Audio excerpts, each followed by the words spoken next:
Well, welcome everyone. This is Hewie episode 292. It is November the 10th, 2025, one day before Remembrance Day. If you are a veteran out there listening, we want to thank you for your service, no matter what country you're in.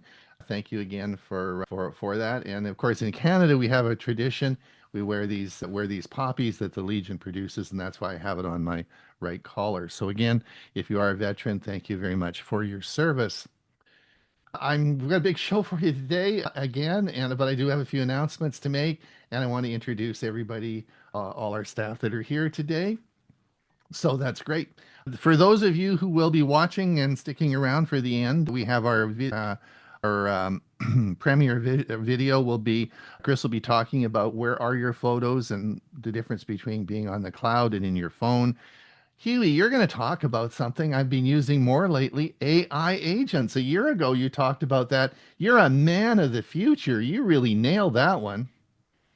I haven't looked at the predictions that we always do for New Year's. For the new year, you're probably right on again.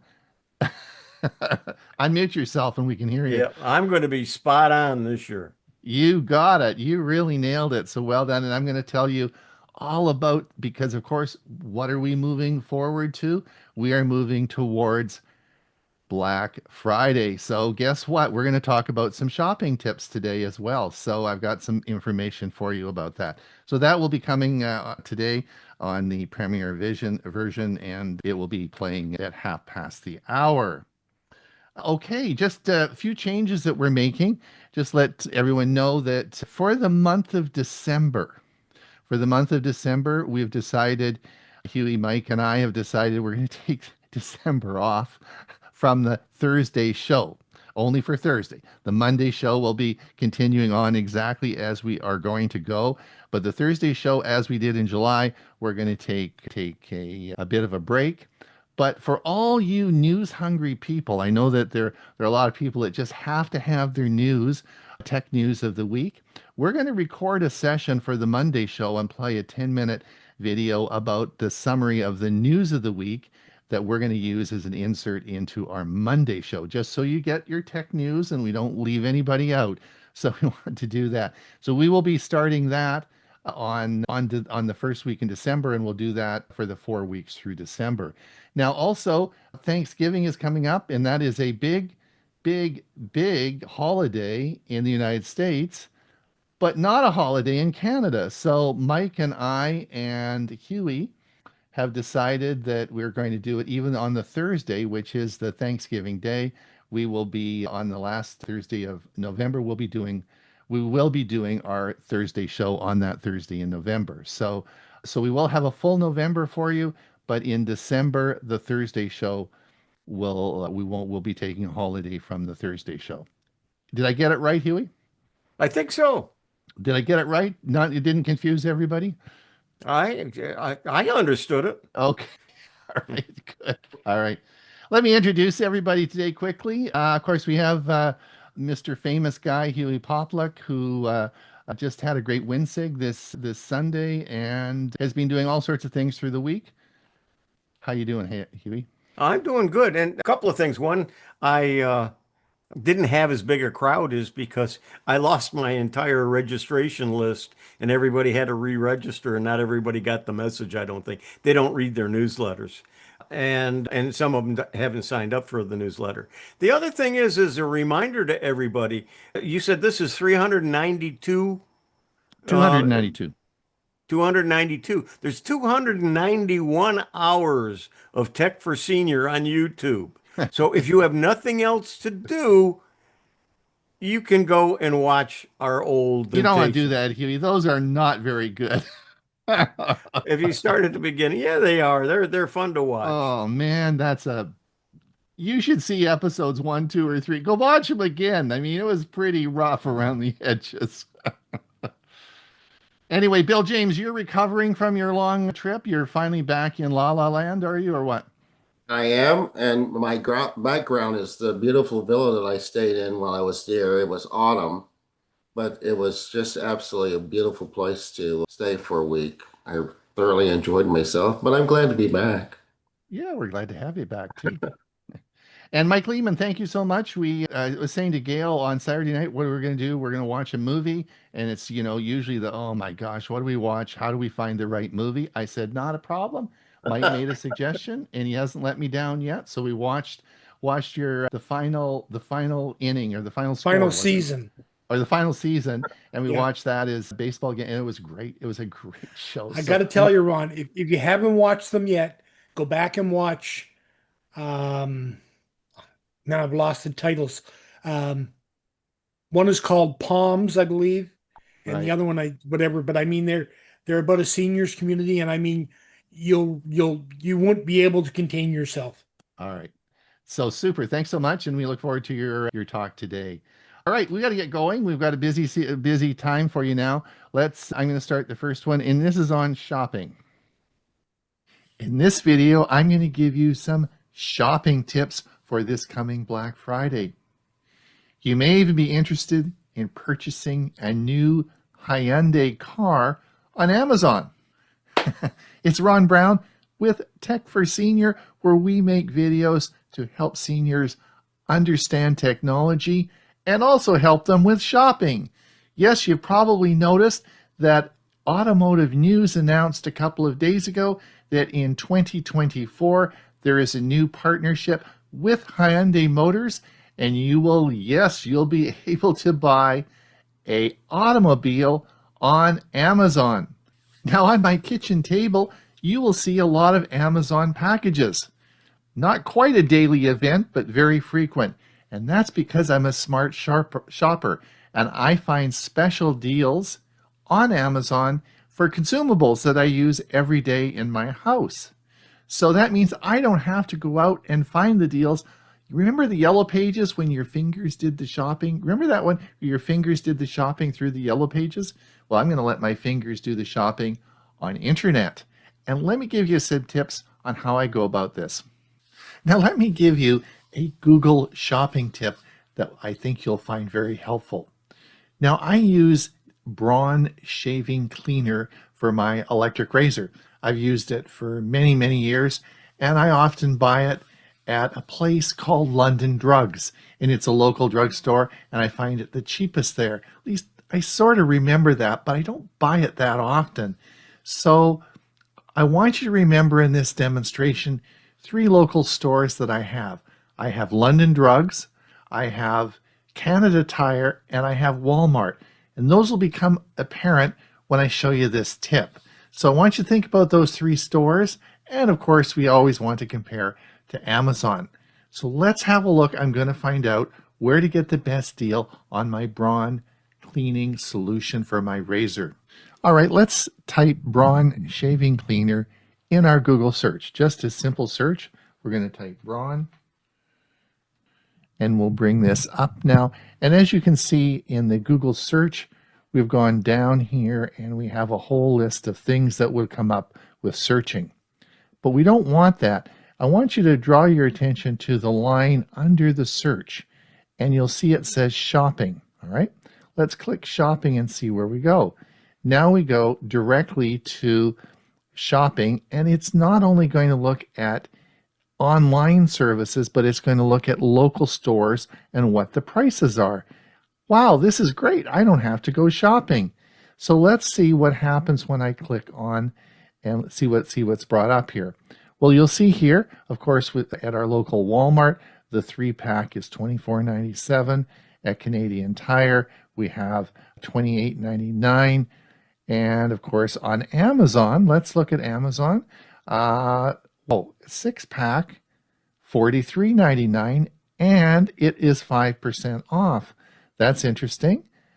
Now, remember, I was looking for London Drugs. I'm coming down, but if I look over here on the left, it lists all the sellers, and you'll see that London Drugs is listed here as a seller on the left.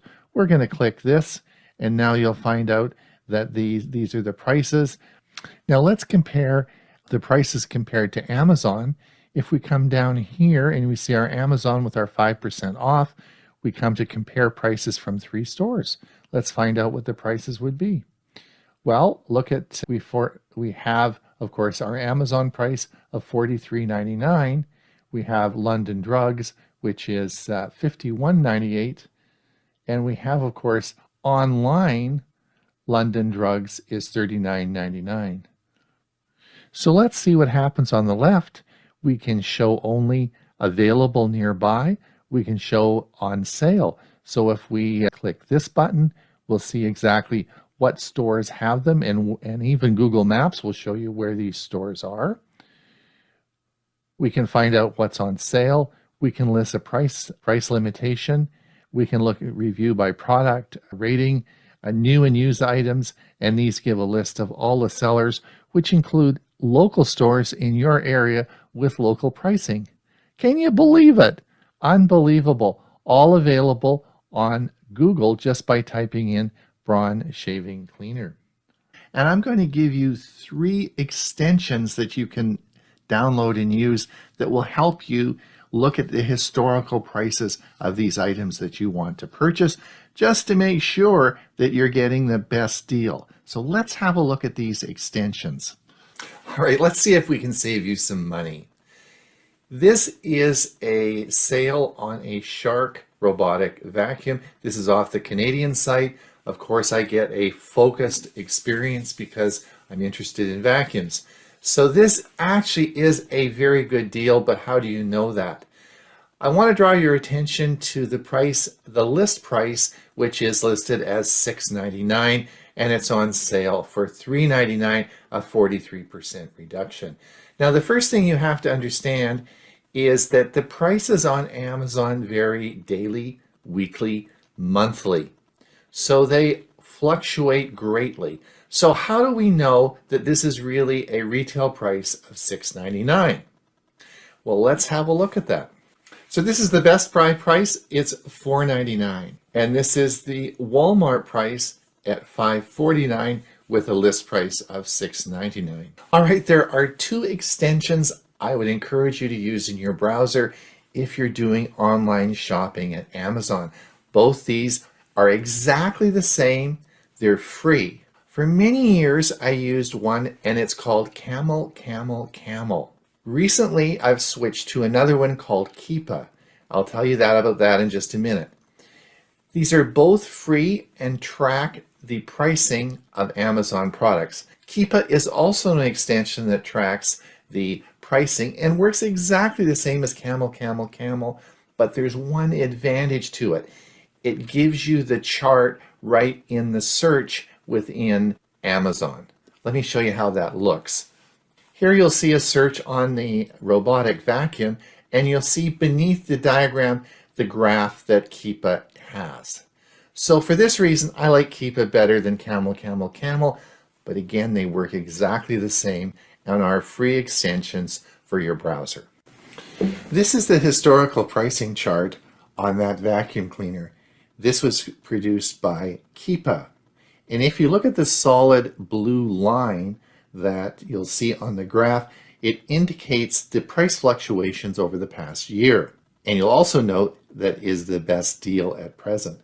There's a little purple X as well on the graph indicating warehouse deals, and we'll talk about that in just a minute. But this is a good example of how you can see what the historical pricing is on this particular product. You also can toggle all the other options on the right-hand side to look at different pricing.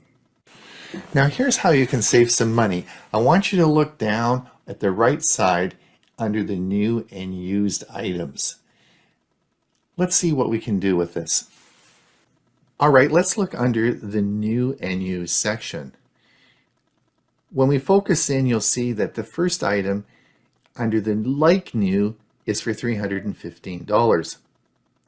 This is a very good deal and can save you a lot of money. Who sells this? Well, this is from Prime Time Express. Well, what's their track record? We don't know. And in fact, the site was just launched. This may be a very good deal. Let's move down one more. This can also be purchased from a company called Saver Plus. This is used or like new, and it is for $329. A little bit more. This has an excellent track record. It has a 4-star rating. with 169 reviews, this would be a good bet. You're pretty much assured that's going to be a very good company to deal with. But I want you to look over on the right side now, and you'll see, let's come down to the 359, the used or very good. This is also a saving at 359, and this is sold by Amazon as a warehouse deal. Now, I purchase almost all my Amazon products if there is a warehouse deal on them through the warehouse. It takes a little bit longer to get, but in most cases, this comes as a brand new item. It comes with a complete warranty from Amazon, and you can certainly return it if you're not happy with it. This is an excellent way to save money, and I always buy the warehouse deals. So the last extension I want to talk about is called Honey. Now, this is again a Chrome extension that you simply add to your Chrome browser. It's made by PayPal, a long trusted service that we use all the time for internet transactions. Honey is just more than a tracker. They say that they make a claim that they're linked to over 30,000 stores and can save you up to $177 on average a year. How they do this is they track your purchases and look for coupons and best buys. And they then will apply these coupon codes in a way in which you'll be able to redeem some of the money. This is a very popular extension that is used by a lot of people. As part of the process of learning how all your transactions occur, it scans all your email and personal data to identify what transactions you have to lump them all together to help get you the rebates. I personally feel that's a little bit intrusive into my personal data, so I do not use Honey. That's really going to be up to you, and you'll have to make a decision on that. As I said, one I use now every day is called Keepa. I like that because Keepa actually shows me the graph right within my Amazon potential purchase on the computer screen. It's Ron Brown with Tech for Senior. Hopefully you've had as much fun watching this video as I did making it.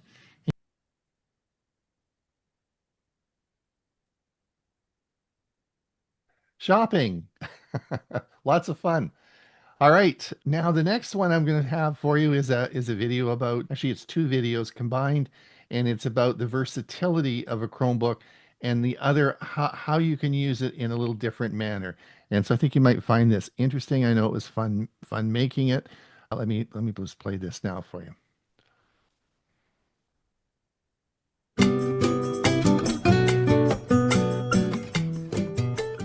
All right, today we're going to talk about a device that, let's be honest, a lot of people just write off. But what if I told you it's secretly one of the most versatile computers you can buy? Let's dive in and uncover the surprising power of the Chromebook. So when you think of a Chromebook, what's the first thing that comes to mind? Probably Google Chrome, a handful of web apps, and not a whole lot else, am I right? It's a really common assumption, and for a good while there, it was pretty much true. But the Chromebook of today? Oh, it's a completely different machine. That simple idea has evolved into something, well, something far more capable. Yeah, that whole browser-in-a-box idea is probably the biggest misconception holding Chromebooks back. See, we've been taught to think that power comes from the hardware specs, and a traditional desktop operating system. But here's the secret sauce. The real power of a modern Chromebook isn't really about the hardware inside. Nope. It's about its unique ability to tap into 4 different really powerful software ecosystems, all at once. So let's break down this hidden power. I like to think of it as 4 pillars, and each one gives you a totally different set of tools that completely transforms what a Chromebook can actually do. So check this out. First, you've got your web apps and PWAs. These are basically websites that you can install so they feel just like native apps, super fast and always up to date. Then, pillar number 2, you get the entire Google Play Store with millions of Android apps. Third, and this one is a total game changer for power users, you get the whole world of Linux apps, which lets you run full-on desktop software. And finally, you have Chrome extensions, which supercharge the browser itself. Okay, so that's the theory. That's the framework. But what does it actually mean for getting real work done? Let's take a look at how these pillars can upgrade your everyday tasks, starting with stuff like office work and taking notes. So you need a serious office suite, right? On a traditional desktop, you'd probably just install Microsoft Office and call it a day.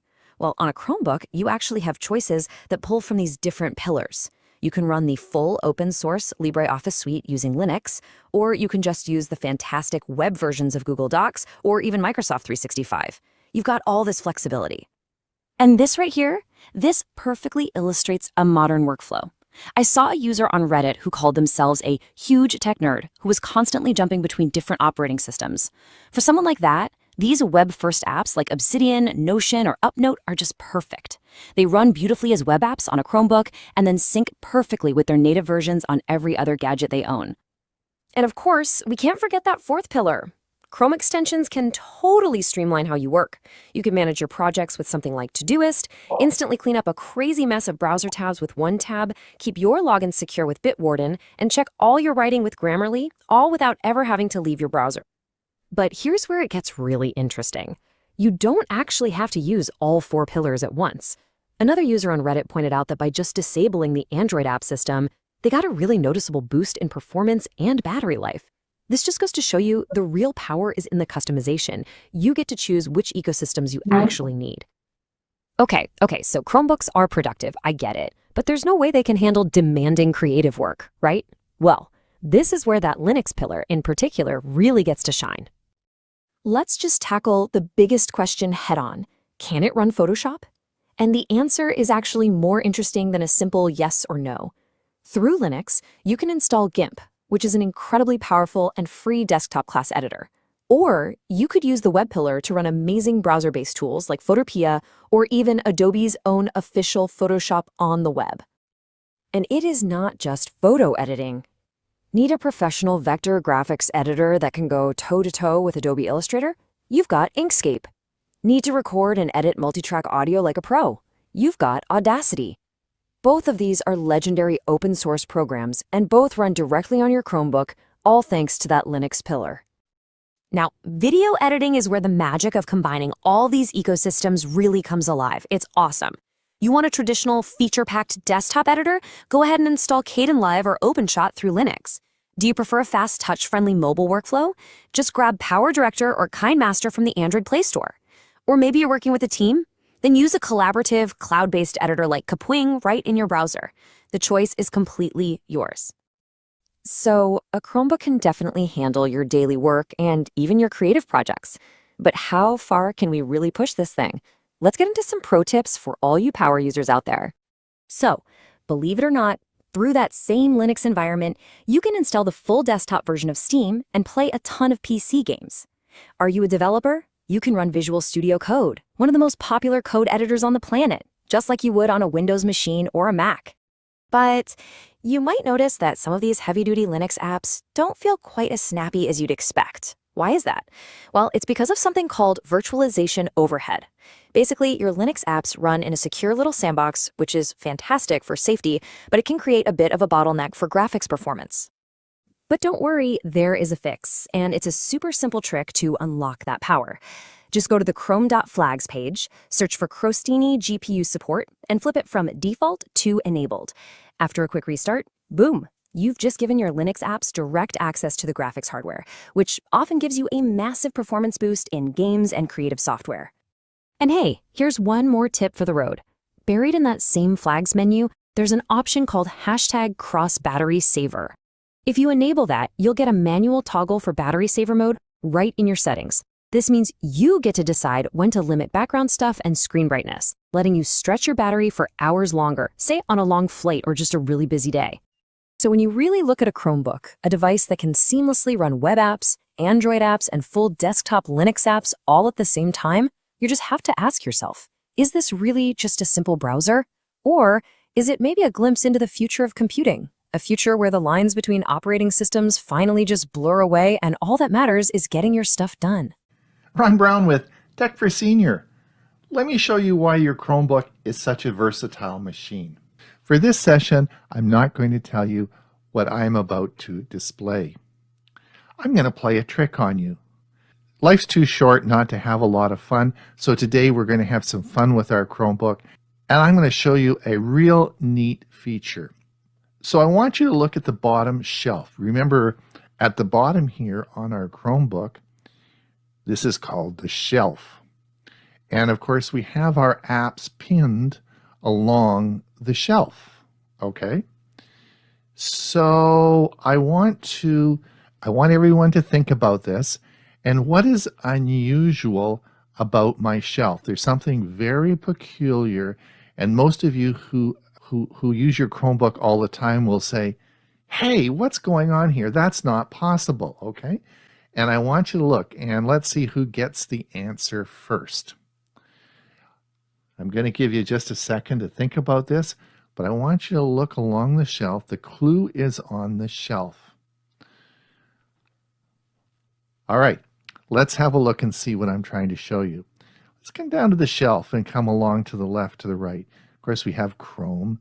I have my Google Docs opened. I have Google News, and I'm not going to go through everything. Let's come along here, keep coming along, and hold on. What's this? This is, does anyone know what this is? Symbol of, this is Microsoft Edge. Hold on. How are we running Microsoft Edge on a Chromebook? We're not running Windows on a Chromebook. How do we do that? Well, is this really Microsoft Edge? Let's have a look here. Hey, looks like Microsoft Edge. In fact, we have got Bard open here. Yeah. So now I'm using Microsoft Edge on my Chromebook, and I've just looked at AI in Bing. So how did I do that? That's pretty weird. So let's get out of here. And let's come back and let's just keep going across the shelf, and let's see what other things are going to happen here. Oh, well, there's one we'll talk about later, but oh, hold on. Firefox. Firefox on a Chromebook? Let's click this. Is it really Firefox? I'll be darned. It is Firefox. Let's see if they can find Tech for Senior.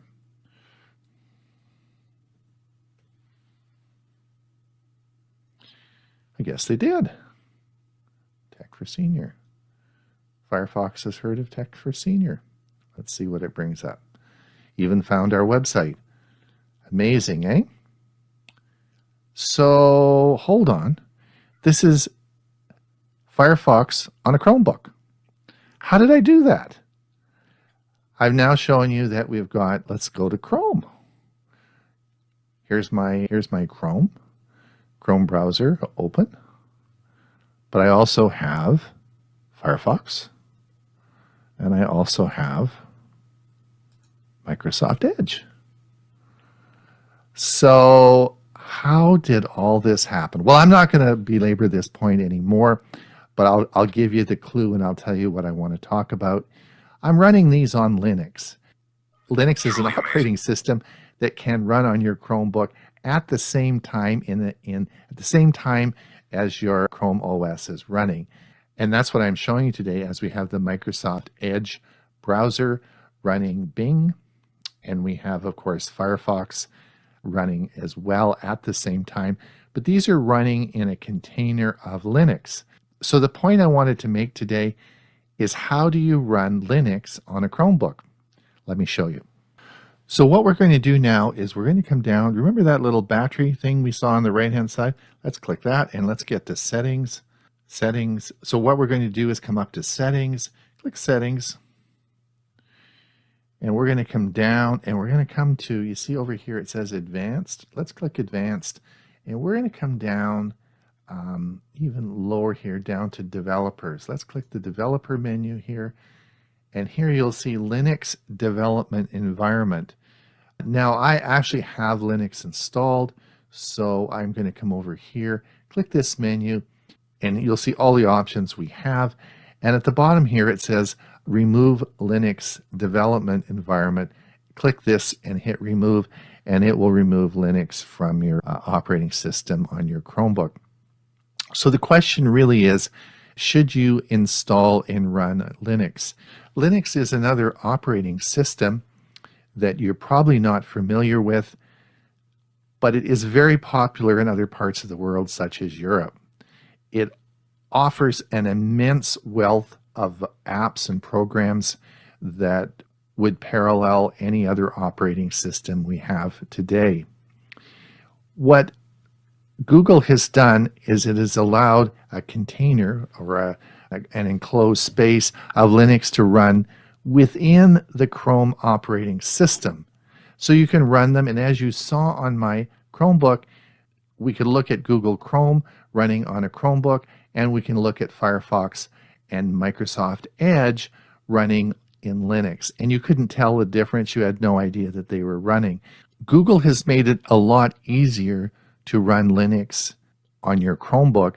The problem is that it is a command line operating system.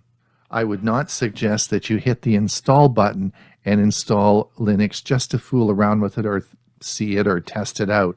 I think if you're going to do this, you should have some support by either a Linux club or someone who knows a lot about Linux that can help you get going with it. Otherwise, you're just going to fill up your hard drive with a bunch of useless files. But if you do have some support or you are interested in that, it is very easy to do now and will offer another dimension for your Chromebook. And that's why I wanted to mention it today.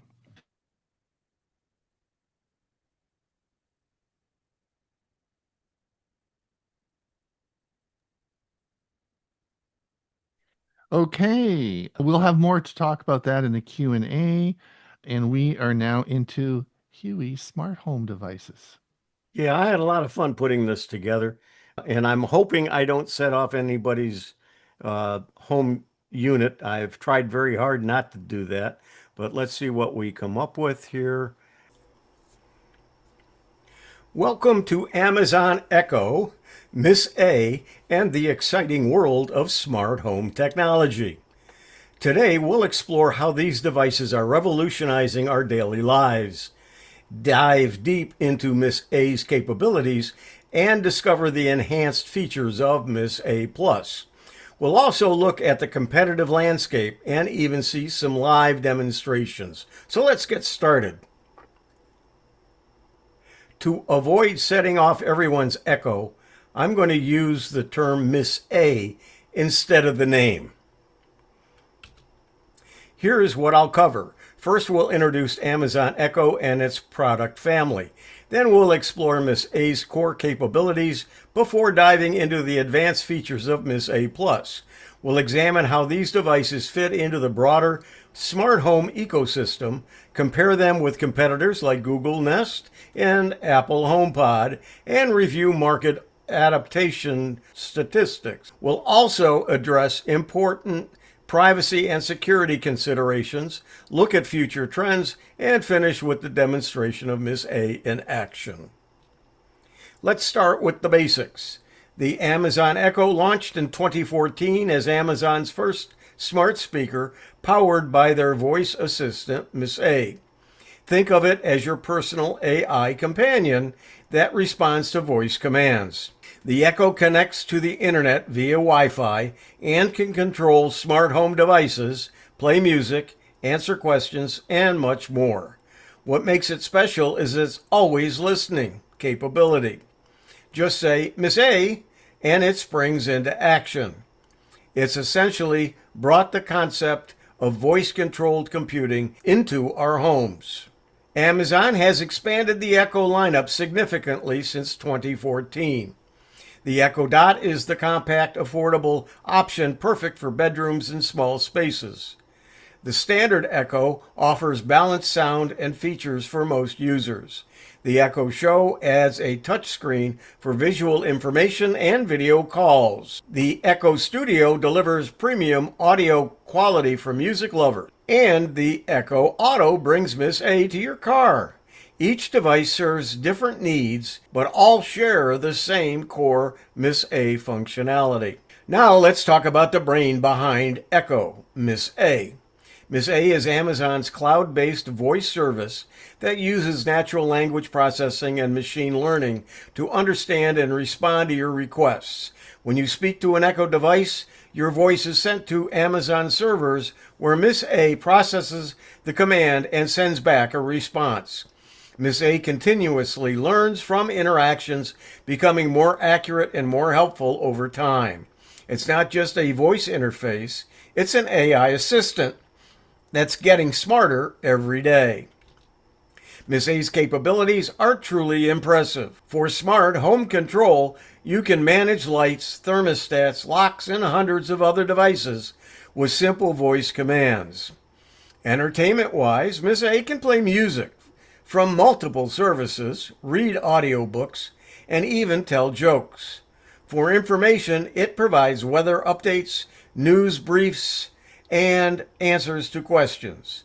The Skills Marketplace offers over 100,000 third-party skills, from ordering pizza to guided meditation.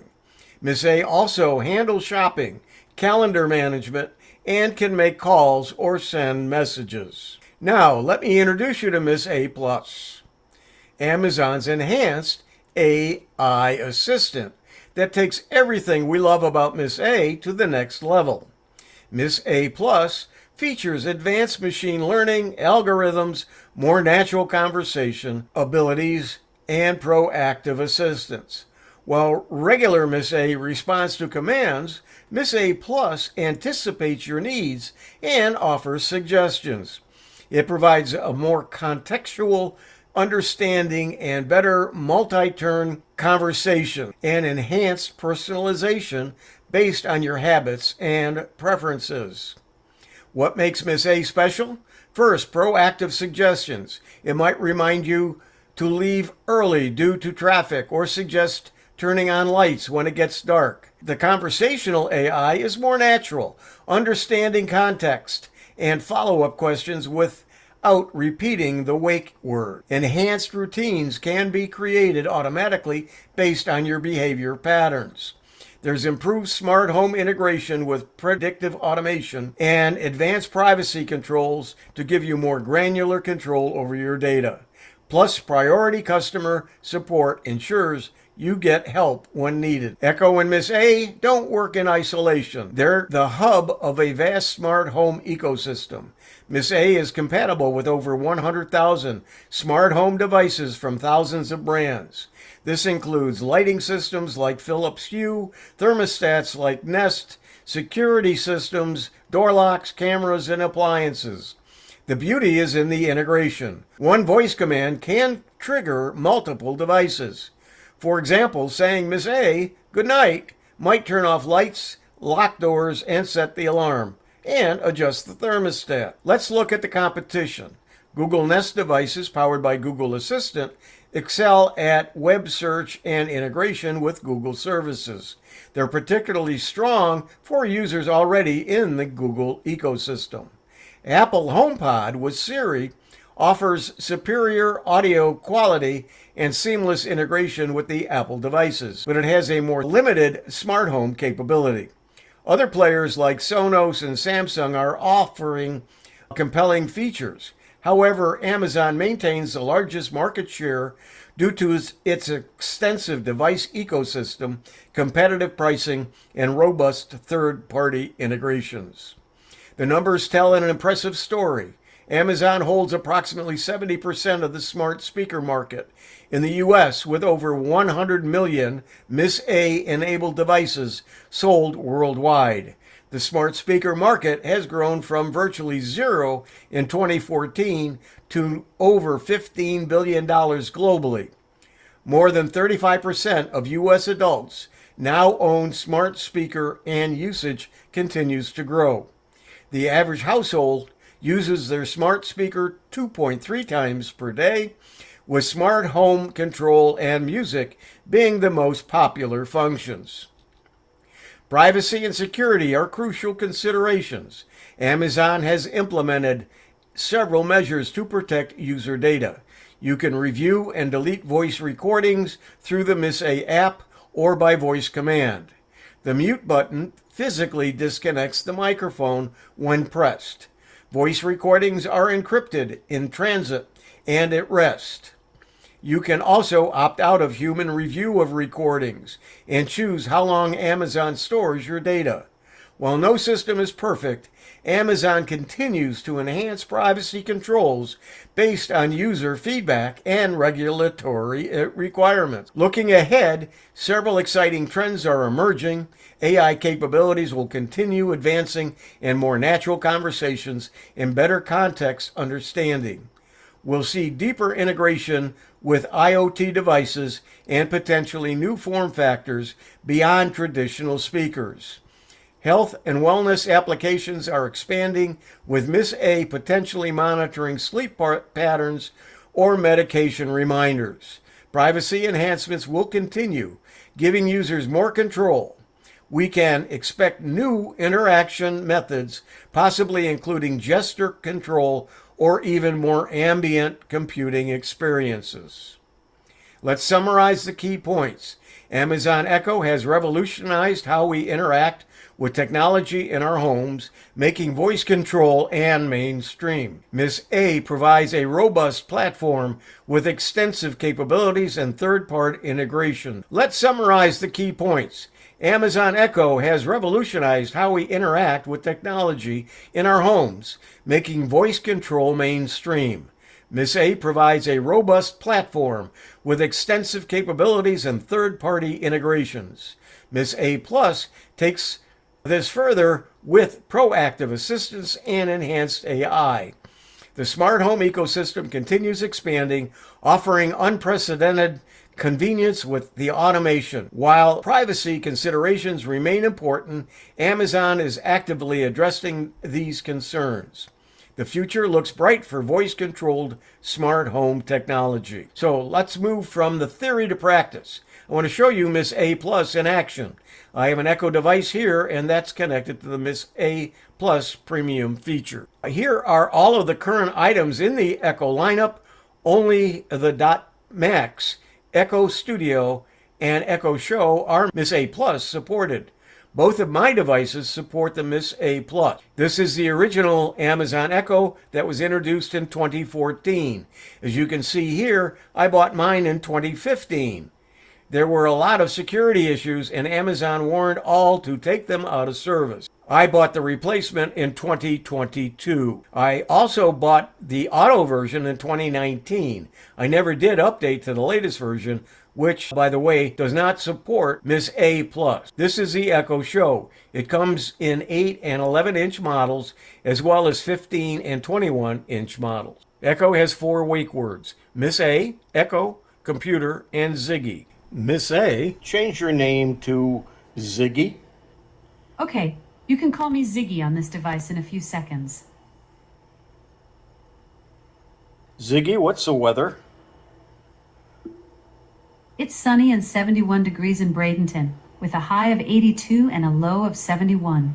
There's a 32% chance of isolated thunderstorms tonight. What's the humidity? The humidity is 94% in Bradenton. Thank you. You're welcome, Hewie. Echo has 8 voices, 4 each of male and female. Hey Ziggy, give me 5 topics that I could use on my Tech for Seniors show. Here are 5 tech topics perfect for your senior show. 1. Smart home devices for easier living. 2. Staying safe online and avoiding scams. 3. Using smartphones and tablets for communication. 4. Exploring voice assistants like Alexa. 5. Health and wellness tech for seniors. Would you like to learn more about smart home devices for easier living? Yes. Smart home devices can be absolute game changers for seniors. Voice assistants like me can set medication reminders, make hands-free calls, and control lights without getting up. Smart thermostats automatically adjust temperature, while video doorbells let you see visitors safely. Motion sensors can detect falls and alert family, plus automated lighting reduces trip hazards at night. Thank you. You're welcome. Hewie, good luck with your senior show. Sounds like it'll be fantastic. It always is. Let's take a look at one more use that I have for my Echo. Ziggy, table light on. Ziggy, living room light on.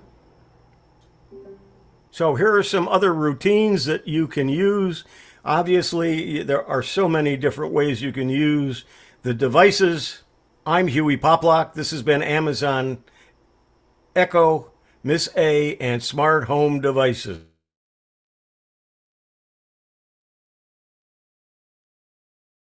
You're you're muted, Huey.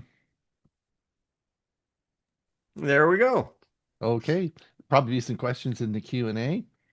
One final little video I have for you. I think you'll have the fun. This will be fun, and then we'll get on to Mike's entertainment section.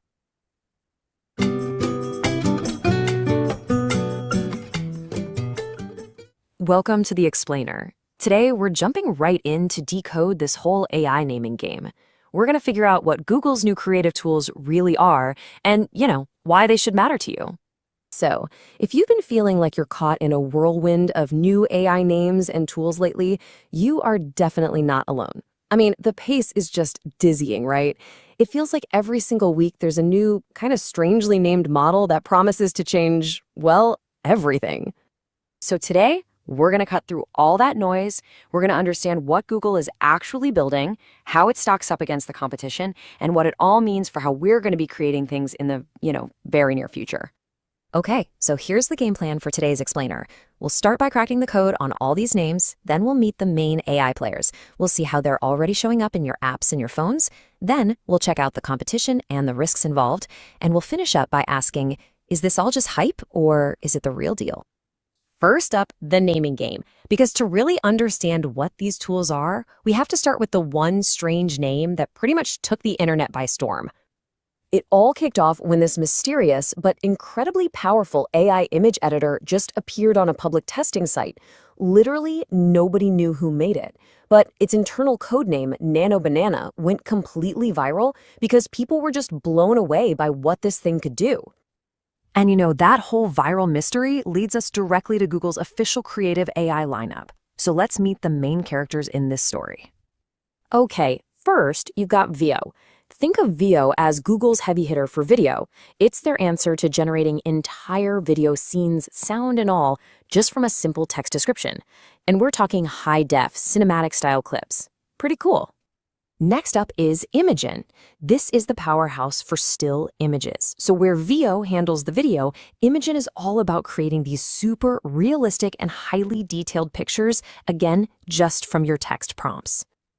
And here it is, the big reveal. That viral ℎ𝕝𝕝 was, in fact, Google all along. Its official, slightly less fun name is Gemini 2.5 Flash Image. It's a really powerful new model in their main AI family. Now, what's really fascinating is that these tools aren't just stuck in some lab somewhere. Nope, they're already being baked into the professional software you might be using every single day. And it's all thanks to some huge industry partnerships. So Google has teamed up with Adobe to basically embed its whole AI suite, that's Gemini, Veo, and Imagen, directly into tools like Photoshop and Premiere Pro. The goal here is pretty clear. Let creative professionals speed up their workflow, like a lot, and generate content that's perfectly on brand, but way faster. And one of the standout features directly targets the huge creator economy. It's an AI-powered tool that can quickly whip up vertical videos for YouTube Shorts. It's basically designed to make jumping on the latest viral trend easier than it has ever been before. But it's not just for pros. This tech is also shrinking down to fit right inside your pocket. Google is making a huge push for AI that lives on your device, but, well, there are a few catches. Yeah, so here's the crucial point. Not all on-device AI is the same. The flagship Pixel 9, it gets Gemini Nano XS, that's extra small, which is always on and gets text, images, and audio. But the cheaper Pixel 9a gets Gemini Nano XXS, extra small, which only kicks in when you ask it to and only understands text. And that means the 9a misses out on some really powerful features, like searchable screenshots and call summaries. Of course, Google isn't doing all this in a vacuum. I mean, it's facing some seriously stiff competition. And, like every other company building these powerful tools, it's dealing with some very real technical and ethical questions. So when you put Google's Veo up against its main rival, OpenAI's Sora 2, you start to see different game plans. Sora's basic model is cheaper per second, and it looks like it's aimed at creators making quick, viral stuff. Veo, on the other hand, its fast tier offers higher resolution for a bit more money, which kind of positions it for more professional production workflows. Now, under the hood, these models are just incredibly complex. Veo uses this process called latent diffusion. The best way to think about it is it starts with digital noise, kind of like old TV static, and then step by step, it refines it into a clear video. It's a super efficient way to do it. But, building something this powerful is way more than just a technical challenge. And this is a huge point, and it comes directly from Google's own researchers. In their own technical report for Veo, they straight up acknowledge that these models can learn from and even amplify the biases that already exist in our society just from the data they're trained on. It's a massive challenge that every major AI company is trying to solve. Okay, so with this tech out in the wild, how are people actually reacting to it? Well, the response has been this really fascinating mix of just pure, unadulterated fun and some pretty healthy skepticism. On one hand, you've got this absolute explosion of creativity. That nano banana trend of turning your selfies into little 3D toy figurines, it completely took over social media. People were making everything from spooky Halloween posters to entire storybooks about their pets as wizards. And all this viral fun brought in over 10 million new users to the Gemini app in just a few weeks. That's huge. But on the other hand, there's this growing sense of caution. As this Reddit user points out, a lot of people feel like the crazy focus on AI and product reviews is more about marketing than it is about a truly revolutionary experience. And maybe, just maybe, it comes at the expense of talking about the core functions of the phone itself. Which really leaves us with the big question, doesn't it? We're seeing AI get baked into our creative tools, into our phones, and it has this incredible potential, but also some real risks. So are we watching the start of a true creative revolution that's going to empower all of us? Or is this just the next big thing in how tech companies market and sell us their products? Honestly, the answer to that is still being written.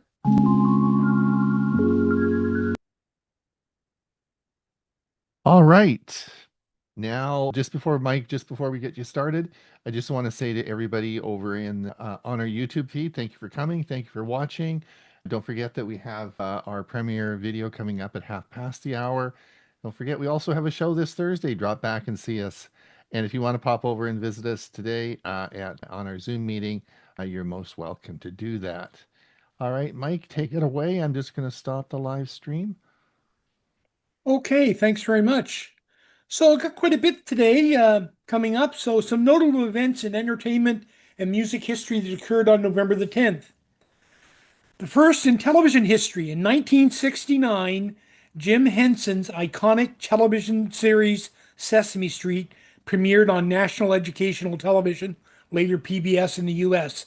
And it's probably had one of the biggest social impacts on children's programming that we could ever imagine. Some music album releases. 1975, Patti Smith released her highly influential debut studio album, Horses. It's regarded as a seminal album in the punk rock movement. In 1973, Elton John's seventh album, Goodbye Yellow Brick Road, reached #1 on the US Billboard 200 chart.